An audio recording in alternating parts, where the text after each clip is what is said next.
ঢাকা বিশ্ববিদ্যালয়ের শিক্ষার্থীদের ফ্রি ইন্টারনেটের আওতায় আনতে পারবো যদি আমাদেরকে তারা নির্বাচিত করেন। স্টারলিংকের যদি এখানে স্থাপন করা হয় তাহলে আমরা হিসাব করেছি মাথাপ্রতি মাত্র 40 টাকা খরচ, এটা বিশ্ববিদ্যালয়ের পড়াশোনা বেয়ার করতে পারে, অথবা আমরা স্পন্সর সেটা ফ্রি করে দিতে পারি। এখানে সবসময় যে জিনিসটা মিসিং ছিল সেটা ছিল সৎ উদ্দেশ্য, কারণ এই বিশ্ববিদ্যালয়টাকে সবসময় রাজনৈতিকভাবে ব্যবহার করা হয়েছে, অপরাজনীতি করা হয়েছে। রাজনৈতিকভাবে সৎ উদ্দেশ্য থাকলে আসলে সবকিছু সম্ভব। আপনি দেখেন ঢাকা বিশ্ববিদ্যালয়ে আমি বললাম তো এই বড় বড় রবীন্দ্র ভবনের মতো বিল্ডিং বা জুলাই স্মৃতি বিল্ডিংয়ের মতো, বঙ্গবন্ধু টাওয়ার, শেখ রাসেল টাওয়ারের মতো এরকম বিল্ডিং 5-7টা বিল্ডিং উঠলে কিন্তু সব ধরনের সিটের আবাসন সমস্যার সমাধান হয়ে যায়।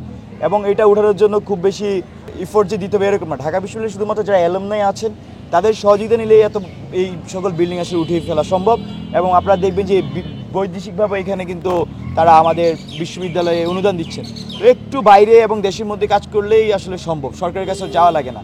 আর এই অন্তর্বর্তীকালীন সরকার থাকাকালীন অবস্থায় আশাবাদী যারা যেহেতু শিক্ষার্থীর ম্যান্ডেট নিয়ে গভর্নমেন্ট ফর্ম করেছেন, আমরা যারা নির্বাচিত হবো তারা গেলে তারা সেই ব্যাপারে আমাদেরকে সহযোগিতা করবেন।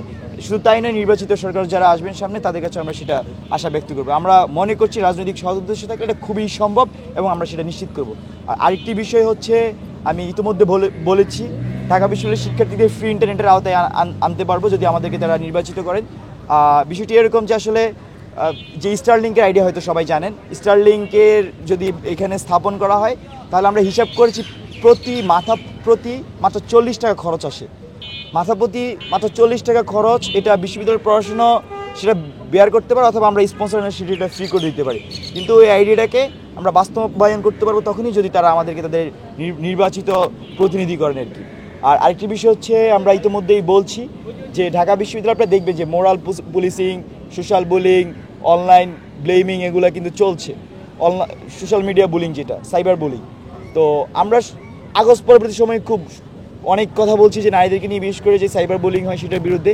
ইতিমধ্যে ঢাকা বিশ্ববিদ্যালয়ে ডাকসু নির্বাচনকে কেন্দ্র করে যারা প্রার্থী হয়েছেন নারীরা, তাদেরকে কিন্তু টার্গেট করে নানা সোশ্যাল মিডিয়ায় অতিরঞ্জিত করছে।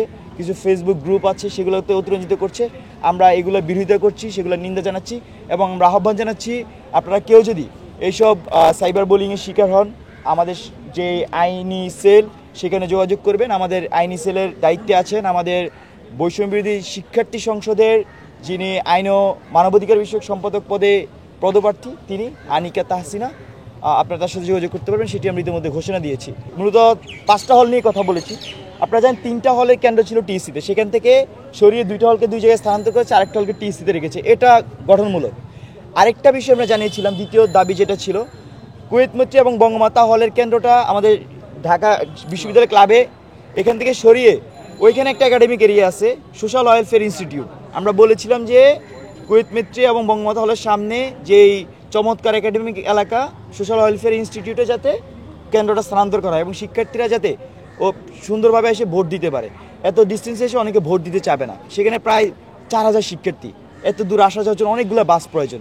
তো আমরা স্যারকে এটা বুঝিয়ে বলেছিলাম, কিন্তু আমরা দেখেছি এটা তারা নিশ্চিত করে না। আমরা আবারও আপনাদের মাধ্যমে দাবি জানাচ্ছি, সোশ্যাল মিডিয়ায় সব জায়গায় শিক্ষার্থীদের মধ্যে দাবি আছে, এতে অতি শীঘ্রই এই কেন্দ্রটাকে পরিবর্তন করে সোশ্যাল ওয়েলফেয়ার ইনস্টিটিউটে স্থানান্তর করা হয়।